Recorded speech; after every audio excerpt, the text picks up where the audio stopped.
Tokyo'nun içi büyük koltuklu. Nerede konteynerden beri büyük. Türk koltuğu.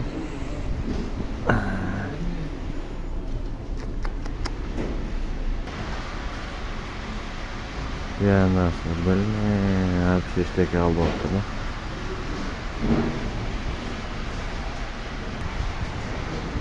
Motor satırları.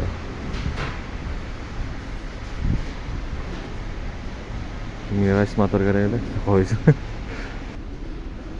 Dünya dep buna. Büyük çok pop etken dünya.